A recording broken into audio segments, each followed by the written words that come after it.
룻기 오늘 말씀을 볼 건데요. 룻기에서 가장 중요한 단어가 무엇이냐라고 묻는다면 헤세드라고 하는 단어입니다. 은혜를 상징하는 단어죠. 헤세드라는 단어는 이 룻기서에 딱 세 번이 등장을 합니다. 세 번의 첫 번째 단어는 1장 8절에 선대하다라고 번역되어 있는 단어입니다. 선대하다라는 단어가 헤세드라는 단어인데 이 선대는 두 며느리의 충성으로 설명이 되는 단어예요. 그러니까 헤세드 하면 은혜를 얘기하는데 이 은혜에 대한 반응이 무엇으로 갑니까? 충성으로 간다, 이 얘기를 하는 거죠. 두 번째는 2장 20절에 이 은혜라고 우리가 잘 알려진 헤세드를 그대로 번역한 단어입니다.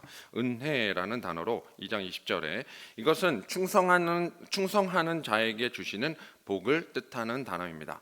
하나님께서 우리에게 내리시는 복은 헤세드예요. 그래서 충성하는 자에게 주시는 복이다, 따르는 자에게 주시는 복이다, 이렇게 기억하시면 됩니다. 마지막 3장 10절에 쓰여지는데 보아스가 룻에게 하는 단어예요. 인애라는 단어입니다. 인애.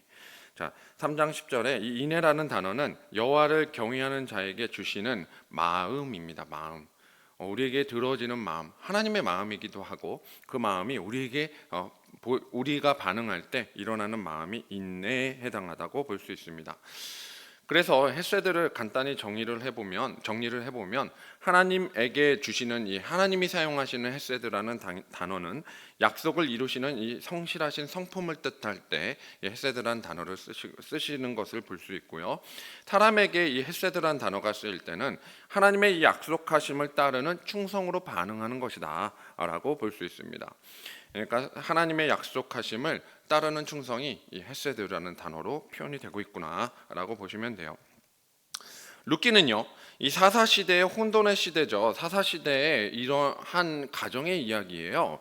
사사시대에는 제가 새벽에 사사기를 담당하고 있는데 말씀드릴 때마다 하는 말이 이 혼돈이다, 이 사사시대를 살고 있다, 이 이야기를 하죠. 근데 이때 무슨 문제가 있어요? 왕이 없고 자기 소견대로 행한단 말이에요. 그런 시대에는 하나님을 따르는 일이 어떠한 영향을 미치는지에 대한 설명보다는 하나님이 없음으로 어떻게 사람들이 혼돈에 쌓이고 죄악 가운데 있는가를 보여주는데 마치 목적을 두는 것처럼 이렇게 시대가 계속 가고 있거든요. 근데 그때 이 룻이라고 하는 한 여인을 통해서 오늘 성도에게 첫 열매의 기쁨을 누리도록 허락하시는 이 주님의 성실하신 약속에 우리가 어떻게 반응해야 하냐라는 것을 우리에게 보여주고 있는 하나의 성경이다, 말씀이다라고 말할 수 있습니다. 특별히 보리추수의 계절에 이 보아스와 룻이 만나거든요. 이 보리추수의 계절이죠. 우리에게는 이제 맥추절을 준비하는 이 기간입니다. 그래서 이 계절에 일어난 이 아름다운 충성의 서사를 통해서 우리가 맥추감사절을 예비하는 이때 교회에 충성된 일꾼으로 복 받는 성도님들이 다 되시기를 축복합니다. 네, 오늘 세 명의 충성에 대해서 좀 소개를 하려고 합니다. 세 명의 충성을 통해서 하나님이 하시는 역사, 곧 성령의 일하심을 살펴보려고 합니다. 첫 번째 충성은 나오미의 충성입니다. 나오미의 충성. 흉년을 피해서 모압으로 두 아들과 갔어요. 이게 1장 내용이죠. 그래서 흉년 때문에 두 아들과 다른 데 가서 더 나은 인생을 살아보겠다 하고 모압까지 간 거죠. 근데 가서 어떻게 됐죠? 두 아들을 잃어버렸습니다.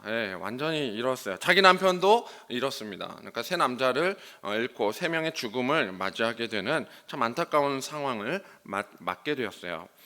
저는 이거를 그냥 제 식대로 이 나오미의 충성에 대해서 이야기할 때 나오미가 돌아오는 장면을 어떻게 회상을 해보냐면, 이제 저의 가족 이야기예요. 저도 아들이 둘이 있잖아요. 그러니까 딱 맞는 거예요. 그러니까 나오미가 제 아내가 돼버리는 거죠. 그렇게 하고 좀 이해하고 들으세요. 이인승 목사의 가족이 이 동산교회 파송을 받아서 여기 뭐 베트남도 협력선교사 나가시고 저기 태국과 미얀마도 나가셨으니까 고민을 하다가 나는 캄보디아에 연사가 있으니까 캄보디아 가겠다 이러고 간 거예요. 그래서 캄보디아로 선교 갔는데 선교 중에 그만 안타깝게 제가 목숨을 하나님께서 부르셔서 잃게 된 겁니다. 남 이야기 하려고 하니까 죽음에 대한 이야기를 못 해가지고 제가 제 비유하는 게 제일 좋은 것 같더라고요. 아무튼 아내는 두 아들을 어떻게든 거기서 정착시켜서 살아보게 하려고, 남편은 잃었지만 하지만 거기서 선교의 끈을 이어보겠다고 이 자식들을 장가 보냅니다. 그래서 장가 보내서 거기서 정착을 시키고 어떻게든 살게끔 하게 한 거죠. 우리 두 아들을 거기서 장가를 보낸 거예요. 캄보디아 며느리 두 친구를 얻게 된 겁니다. 근데 한 명은 또 사고로, 또 한 명은 풍토병으로 그만 두 아들도 잃게 된 겁니다. 정말 안타깝죠. 제가 생각만 해도 막 눈물이 나기 시작하는 거예요. 저한테 얘기하자면. 그래서 이 캄보디아에 며느리만 둘 남은 겁니다.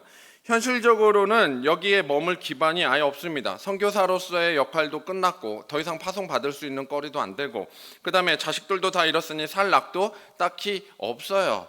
그러니까 이 며느리 데리고 생각해 보니까 이거 다 정리하는 게 낫겠다. 여기서의 모든 것을 정리하고 나는 파송받은 동산교회 돌아가서, 그러니까 베들레헴이죠. 베들레헴 땅 동산교회 가서 그곳에서 신앙생활하다 편하게 하나님 부르시는 대로 가겠다라고 아내가 마음을 먹은 거예요. 그리고 나서 이 베들레헴인 동산교회로 다시 돌아오게 된 겁니다.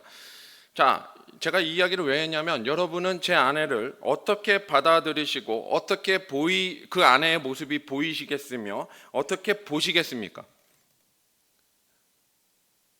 캄보디아 며느리 둘을 데리고 온 겁니다. 한 명은 이제 떠났지만, 놓고 왔지만 남은 한 명의 며느리를 데리고 여기 와서 신앙생활을 하는 거예요. 그러면 남편 목사님 잃고 자식 둘 잃고 그 사모가 며느리 하나 데리고 왔네. 자, 여러분은 어떻게 보이세요? 그게? 지금 저는 이 이야기가 하고 싶은 겁니다. 나오미가 베들레헴에 올 때 어떤 마음이었겠으며, 나오미가 도착했을 때 베들레헴 사람들의 반응은 무엇이었겠는가? 이걸 한번 생각해 보자는 거죠. 환대했을까? 아니면 쯧쯧쯧했을까? 아니면 아유 불쌍한 거 이러면서 또 다른 이야기를 했을까? 어떤 생각이 들까요?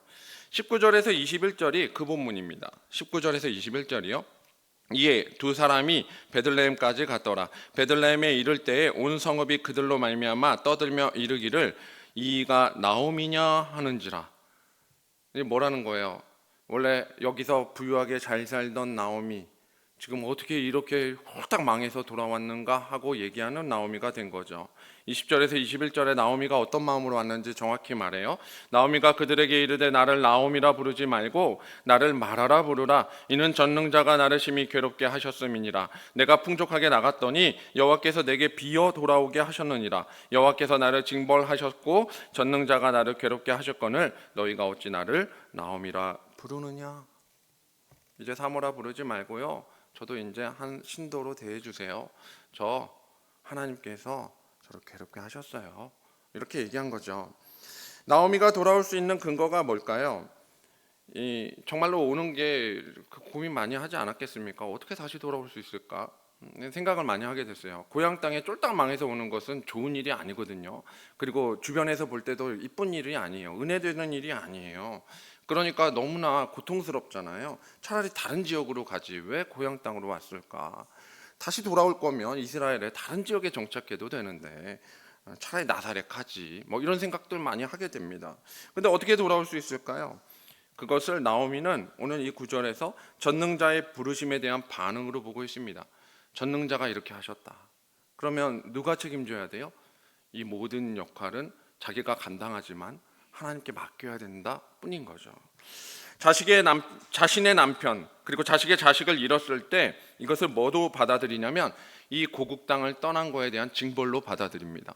하나님께서 나를 비워서 돌아오게 하신 것은 하나님의 뜻이 있어서야, 나는 이게 하나님께서 나를 괴롭게 하는 징벌적 일이라고 생각을 해 라고 주님의 뜻대로 다시 돌아와서 나는 쓴물을 곧 마라를 마시겠노라고 결심한 것입니다. 베들레헴으로 돌아가겠다는 사실 안에는 곧 헤세드, 주의 은혜를 바라는 자에게 임하는 그 따름, 곧 하나님 아버지를 향한 충성의 마음이 회복되고 있는 모습을 볼 수 있는 거예요. 나오미는 마라라고 해서 괴롭게 하기 위해서 이 땅에 온 게 아니고요, 정확히는 이 괴로움을 감내해서라도 주님께 충성해야 한다는 회복의 마음 때문에 온 거예요. 탕자가 어떻게 아버지한테 갈 수 있어요? 아버지가 대단해서 가는 거죠. 자기가 대단해서 가는 게 아니라 그 아버지라면 적어도 가서 빌어볼 수는 있잖아. 적어도 가볼 수는 있잖아. 그 아버지에 대한 마음이 돌이킴으로 간 거예요. 오늘 이 충성의 마음이 회복되는 나오미의 충성이 이와 같이 시작이 됩니다. 이게 충성의 서사의 시작이죠. 나오미의 충성. 두 번째 충성은 룻의 충성입니다. 우리가 잘 알고 있는 룻기의 가장 핵심 인물인 룻의 충성이죠. 그녀의 충성은 정확히 시어머니 나오미의 뜻을 전적으로 따르는 데 있었습니다. 나오미가 시키는 대로 했어요. 정말 시키는 대로 하나도 토 달지 않고 쫀심도 없고 뭣도 없고, 그게 아니라 그냥 말 그대로 이곳에서는 나오미의 명령이 절대적으로 받아들일 수 있는 근거가 있었어요. 그게 뭐냐면 우리식으로 표현하자면 주님께 충성하는 목회자와 그 주님의 교회를 향한 절대적인 충성이라고도 비유할 수 있는데, 이 이유가 뭐냐면 16절과 17절에 여러분이 잘 아는 오늘 읽었던 구절입니다. 룻이 뭐라고 고백하죠? 내게 어머니를 떠나며 어머니를 따르지 말고 돌아가라 강건하지 마옵소서. 어머니께서 가시는 곳에 나도 가고 어머니께서 머무시는 곳에서 나도 머물겠나이다. 어머니의 백성이 나의 백성이 되고 나의 어머니의 하나님이 나의 하나님이 되시리니 어머니께서 죽으시는 곳에서 나도 죽어 거기 묻힐 것이라. 만일 내가 죽는 일 외에 어머니를 떠나면 여호와께서 내게 벌을 내리시고 더 내리시기를 원하나이다. 많은 분들이 이것만 들으면 다 룻과 같은 며느리를 얻고 싶어 하는 그런 놀라운 은혜가 있어요. 근데 대한민국의 딸을 가진 부모는 이런 며느리를 딸로 보내고 싶은 원하는 부모는 마찬가지로 없습니다. 그러니까 그것은 혼자서 숟갈을 많이 드시는 거니까 헛쓰고다 생각하시고 그 비유도 아닙니다. 그러니까 자꾸 며느리는 이래야 돼라고 말할 필요가 없습니다. 룻기 연구하시는 분들은 알겠지만 이 본문은요, 하나님과 인간 사이의 언약에 대한 본문이에요. 하나님과 인간 사이의 언약에 대해서 시어머니와 며느리 되는 이 룻의 버전입니다. 시어머니와 룻의 관계가 누구와의 관계냐면 하나님과 나 사이의 관계라고 언약적으로 설명하는 구절이에요. 굉장히 흡사합니다. 이 공식이 그대로 드러나요. 그러니까 룻은요, 어머니를 보고 가는 게 아니라 어머니가 충성하는 하나님을 따르는 거예요. 어머니가 충성하는 하나님이 얼마나 대단한지를 깨닫고 그녀는 이스라엘의 하나님의 가족이 되기 위해서 가겠다라고 결정한 거예요. 그 마음에 확정한 겁니다. 이 가족이 되는 게 자신의 생명을 살리고 구원을 얻는 길이라는 걸 확신한 겁니다. 그래서 그 어머니와 어머니의 하나님께 오늘 충성을 고백하는 게 이 구절인 거예요. 놀랍게도요, 이 룻은 사실상 여호와 하나님을 잘 몰라야 되는데 그 모압에서 생활을 하면 얼마나 신앙생활 했겠어요. 거기서 교회를 세우는 것도 아니고 그냥 그 가족이 가족 예배 가끔 드리는 게 아마 전부였을 것 같은데, 근데 룻은 이 여호와 하나님을 몰라야 하는데 어머니를 보고 배운 거예요. 배운 신앙입니다. 그래서 그 주님이 누군지, 그 지역에 얼마나 복받은 지역인지 너무나 가고 싶은 거예요. 하나님 나라에 대한 호기심이 거기에 대한 열망, 갈망으로 가게 된 거죠. 그래서 그 주님을 붙잡아야 된다라고 이야기하고 있는 것이죠. 그래서 하나님께서 늘 말씀하시는 언약의 핵심인 나는 너의 하나님이 되고 너희는 나의 백성이 되리라가 오늘 룻이 할 수 있었던 최고의 고백이 되는 겁니다. 이걸 룻이 알아서 했겠어요? 아니요. 하나님과 나 사이의 관계, 곧 시어머니를 사랑하는 하나님의 관계를 시어머니가 알려줌으로써 보고 배우고, 그리고 거기에서 비로소 이 완벽한 공식이 며느리인 룻에게도 그대로 드러난 거죠. 이 모습은요, 엘리야를 끝까지 따라다니며 갑절의 영감을 구했던 엘리사가 떠오르게 됩니다. 이 엘리사가 별거 없었어요. 하나님 보고 가는 건 맞지만 정말 엘리야만 쫄쫄쫄 따라다니면서 엘리야가 여기까지야 계속 끊어냈는데도 아니고 끝까지 가서 결국은 승천하는 자리까지 가게 됩니다. 그래서 마지막에 그 옷자락을 잡죠. 대단한 거예요. 이 교회에 이 나오미 같은 믿음의 성도들이 많아지기를 원합니다. 나오미 같은 성도가 있어야 그 나오미를 보고 배워가지고 나도 섬길래, 나도 따를래, 나도 갑절의 영감 주세요 라고 기도하는 성도가 많아지는 거예요. 그 모습을 지켜본 이 룻과 같은 다음 세대의 신앙 고백이 유산이 되는 오늘 동산교회가 되기를 간구합니다.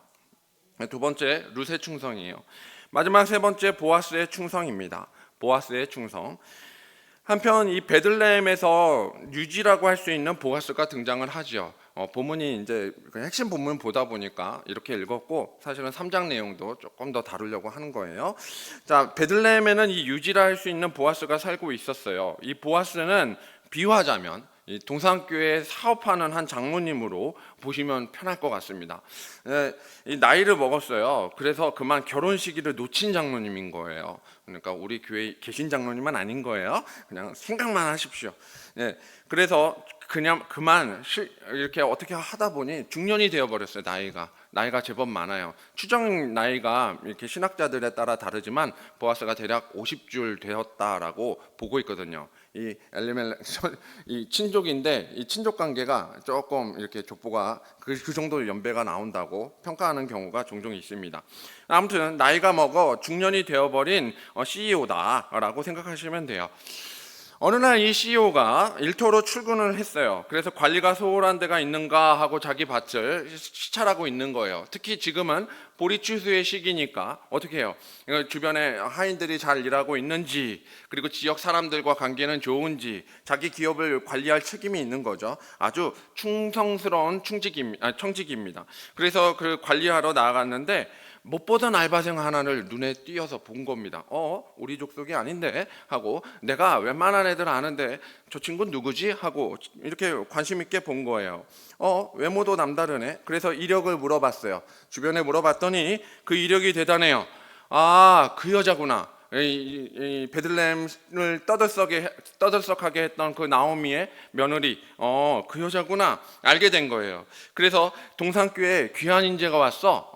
섬기게 내가 잘 정착할 수 있도록 도와줘야겠구만. 내가 좀 잘 대해줘야겠다. 그래서 주변에서 함부로 못하도록, 이 타지에서 오면 고생도 하지만 텃세도 있기 때문에 그거 못하도록, 이 계약직인데 원래 고아 과부 다 계약직이거든요. 근데 남들이 떨어뜨리는 거 주워가야 하잖아요. 근데 와가지고 정규직으로 바꿔서 고용시킨 거예요. 정규직 해라. 그리고 하인들한테 다 이 신원 파악 시킨 거죠. 이 친구 알지? 프로필 다 띄워가지고 내가 지금 특별히 눈여겨보고 있으니까 니들 홀대하면 안 돼. 정규직 한 거죠. 그리고 복지도 더 나은 대우를 받도록 어떻게 조치하죠? 야, 이삭 그냥 흘리지 말고 막 흘려. 막 흘려가지고 가져갈 때 풍속하게 가져가게 하란 말이야. 이렇게까지 조치를 하는 거죠. 유다 가문의 며느리로서 자기 친족과도 자기도 아는 사람의 며느리인 거예요. 그러니까 인맥까지 충분히 연결이 돼 있어요. 이 정도면 우리 가문이 좋다고, 우리 이스라엘이 좋다고, 우리 하나님이 좋다고 따라오는 이 신앙 고백하는 여인을 얼마나 기꺼워할까요? 이 CEO는 대단한 마음으로, 너무 기쁜 마음으로 이 여인을 대우한 겁니다. 신앙적으로 이미 증명했기 때문에 이 여인과 어디까지 가냐면 3장에 보면 식사 데이트까지 해요. 초청을 해가지고 불편한 건 없는지, 이곳에 와서 뭐 했는지, 그러니까 신방 제대로 하는 거죠. 그리고 데이트를 하는 겁니다. 그래서 다른 사람에게도 눈도장 찍는 겁니다. 여러분, 대기업 회장님이 그 지역의 최고 권력가라고 말할 수 있는 그런 유력한 자가 자기를 불러다 놓고 사업을 구상한다든지 뭐 한다고 한다면, 그냥 저는 저한테 비교해봤죠. 제 아내를 만약 그렇게 부른다면 너무 좋을 것 같은 거예요. 너무 행복할 것 같은 거예요. 즐겁죠. 그런 데이트를 하는 거예요. 식사 자리에 불러서 일부러 그녀의 위신도 세우고 그녀가 무시당하지 않도록 배려를 다 한 겁니다. 얼마나 떨리겠어요. CEO, 자기가 감히 범접할 수 없는 어떤 유력한 자를 지금 이 모압 여인으로서 하나의 계집종으로밖에 취급하지 못하는 과부인 자기가 볼 때는 정말 두렵고 떨리는 마음으로 나갔을 겁니다. 식사 후에 그리고 식사하고 나서 적당히 일하면서 많은 열매를 주어갈 수 있도록, 그것도 부담 없도록 그의 지방까지 배려를 합니다. 그래서 결국 많은 이삭을 주어서 자기 어머니에게 가지고 가니까 어머니가 뭐라고 하죠. 어떻게 이렇게 많은 이삭을 줄 수 있어? 보통은 자기도 알고 있는데 주는 게 한계가 있고 그런 자리가 없는데, 혹시 이 모함 여자 우리 며느리가 혹시나 다른 마음으로 이걸 이렇게 가져온 거 아닌가? 혹시 도둑질하면 어떡하지? 라는 마음도 있었을 것 같아요. 아무튼 그렇게 많은 양을 가져오니까 이제 어머니 보세요 하고 자초지종을 다 얘기하죠. 그리고 나서 얘기를 하고 배려를 하고 다 여러 가지 하고 얼마나 좋아요. 이 신앙의 식사까지 하고 인품도 좋아, 그의 집안을 배려하고, 이 보아스가 보니까 이 여자가 처음부터 끝까지 다 마음에 드는 거예요. 인품이 좋아, 인물이 좋아, 그리고 남주기 아까운 이 신앙인의 너무나 좋은 모습에 호의까지 다 베풀었는데, 이걸 며느리가 시어머니한테 가서 얘기를 다 해요. 근데 이 여인이 그리고 나니까 나오미가 명령을 해요. 어떻게 해라 라고 얘기를 해요. 근데 그 명령대로 자기한테 와가지고 대시를 하는 거예요. 이불을 탁 들고 들어와 버리는 거예요. 근데 참 놀라운 일이죠. 여기서 놀라운 고백이 있는데, 이게 오늘 좀 찾아봐야 돼서 3장 10절입니다. 룻기 3장 10절 말씀. 그가 이르되 내 딸아, 여호와께서 내게 복 주시기를 원하노라. 내가 가난하건 부하건 젊은 자를 따르지 아니하였으니 내가 베푼 인애가 처음보다 나중이 더하도다. 여기 그 아까 설명했던 헤세드라고 하는 단어가, 인애라고 하는 단어가 그대로 써 있습니다. 근데 이 구절을 보시면 이 인애는 지금 원래 누가 베풀었을까요? 원래 이 은혜는 누가 베풀었어요? 이 보아스가 룻에게 베푼 거예요. 근데 지금 표현을 보면 네가 베푼 인애가 처음보다 나중이 더하도다. 지금 뭐라고 얘기하는 거죠? 거꾸로 룻이 자기한테 인애를 베푼다고 얘기해요. 참 놀랍지 않습니까? 이 단어의 표현, 이게 너무 재밌는 거예요. 왜 인애는 본인이 베풀었는데 자기 이불을 덮는 여인이 인애를 더 베풀었다고 말할까요? 이것이 여호와를 경외하는 자에게 주시는 하나님의 복입니다. 이게 진짜 복이에요. 뭐냐면 자신이 베푼 인애보다 자신이 받은 인애가 더 크다고 믿는 거.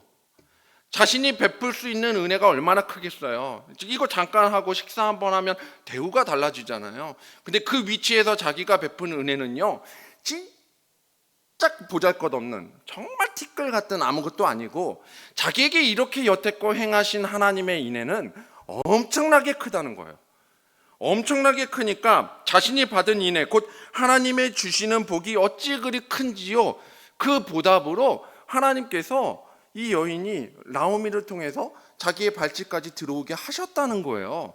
지금 이 여인이 한 행동은 지금 누가 보내신 거예요? 내가 아니고, 이 여인의 욕심이 아니고 하나님께 충성하는 자의 인애인 거예요. 하나님이 주신 거라는 거예요. 이 고백을 입에 달고 사는 자가 보아스입니다. 보아스는요, 실제로 많은 사람을 만나봤겠죠. 여러분, 잘 나가는 CEO가 연애 안 해봤겠습니까? 이 여자 저 여자 소개 안 받아봤겠습니까? 조건을 보는 거예요. 사람들이 다 가진 거 재산 보는 거예요. 사람들이. 그 자기 주변에 제대로 온전히 자기와 함께 신앙생활할 여인을 못 만난 거예요. 사사시대에 제대로 된 이스라엘의 여인을 보지를 못했어요. 하나같이 부패하고 하나같이 부정해요. 어떻게 그렇게 하나님 외에 다른 신을 아무렇지도 않게 섬기면서 그게 믿음의 자녀라고 말할 수 있을까?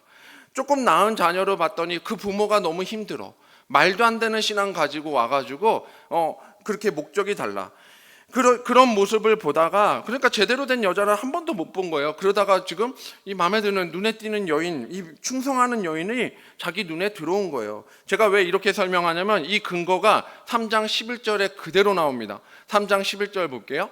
그리고 이제 내 딸아, 두려워하지 말라. 내가 내 말대로 내게 다 행하리라. 내가 현숙한 여자인 줄을 나의 성읍 백성이 다 아느니라.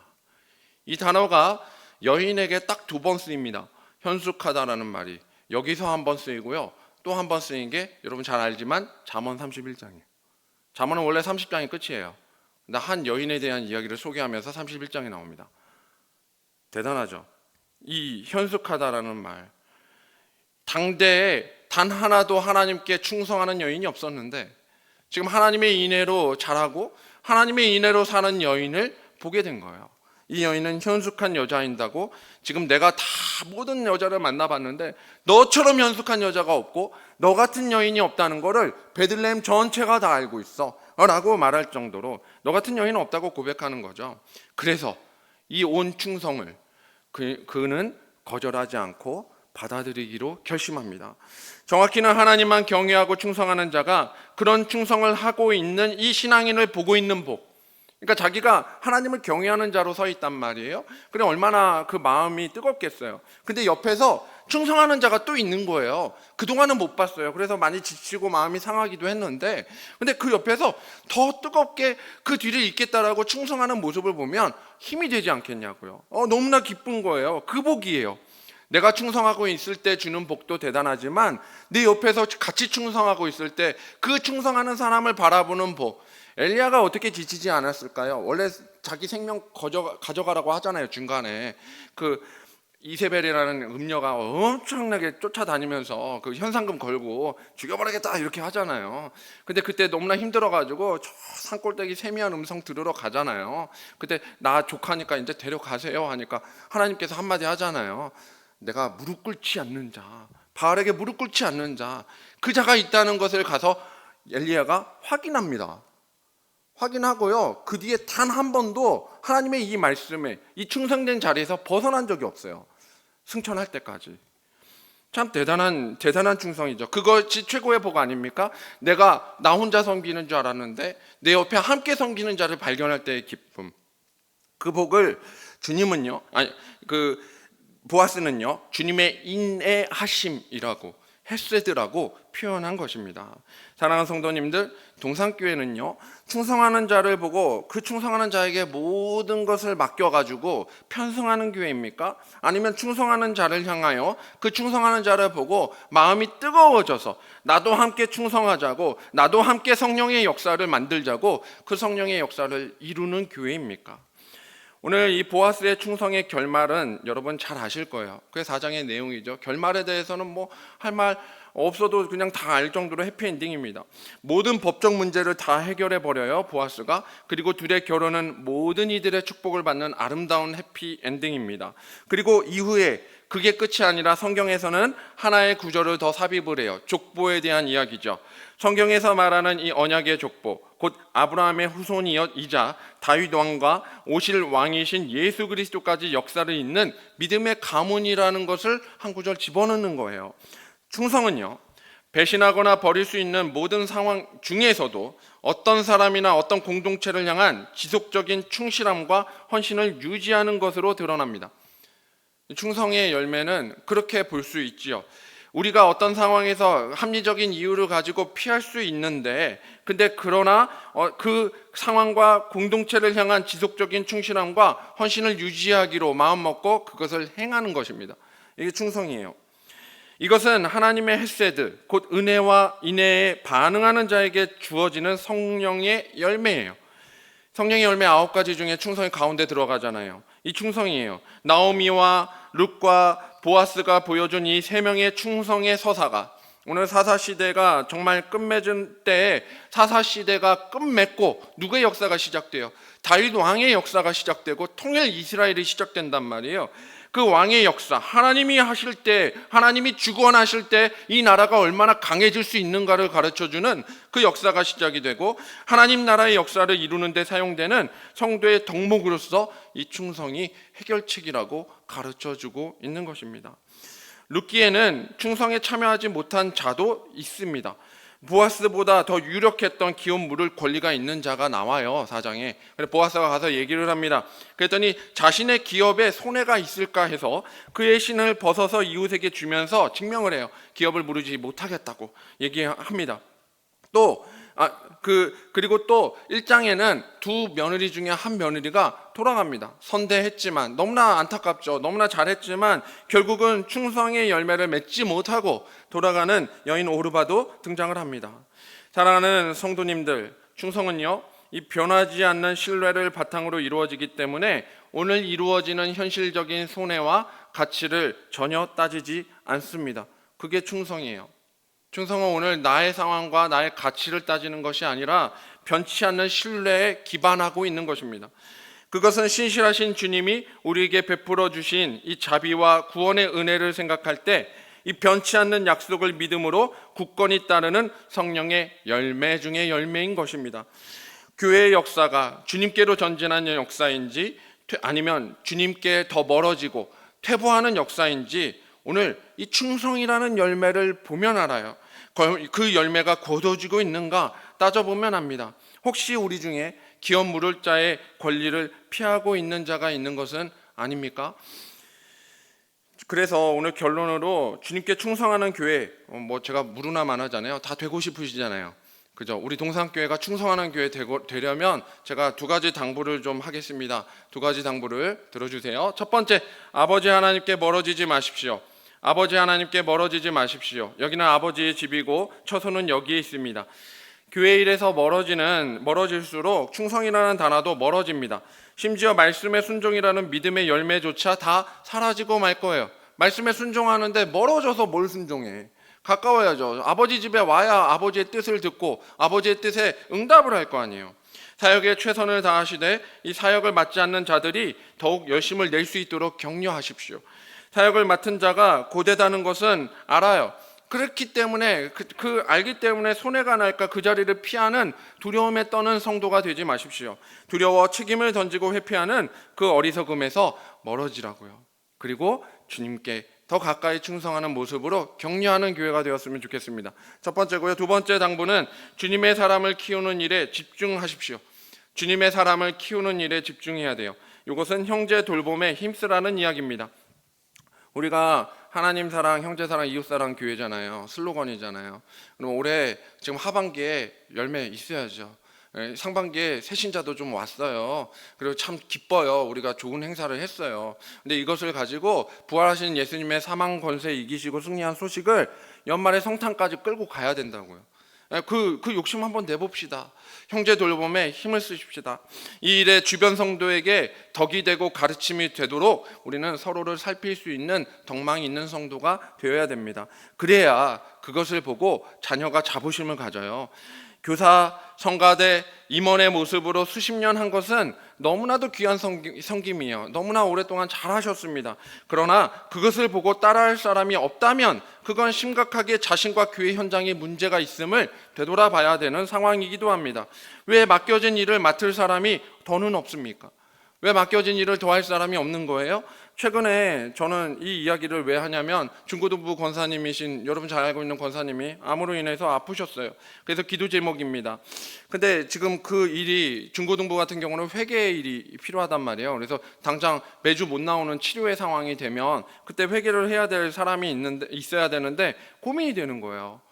누가 하실 수 있을까? 누가 후보가 될까? 물론 저의 고민보다는 성도의 고민이 더 크겠지만 하지만 그래서 바라기는 건강이 온전히 회복되어서 이전보다 더 충성하는 성도로 세워가는 게 당연히 교회가 할 일이고 또 그렇게 가는 게 답입니다. 그리고 회복돼서 결국은 충성의 열매로 응답받는 게 답입니다. 물론 그게 최선이지만 하지만 한편으로 이 맡은 직분에 충성할 성도를 찾는 게 고민이 될 정도로 깊은 고민이 된다는 건 참 기도 제목이잖아요. 생각이 됩니다. 더 기도하게 됐어요.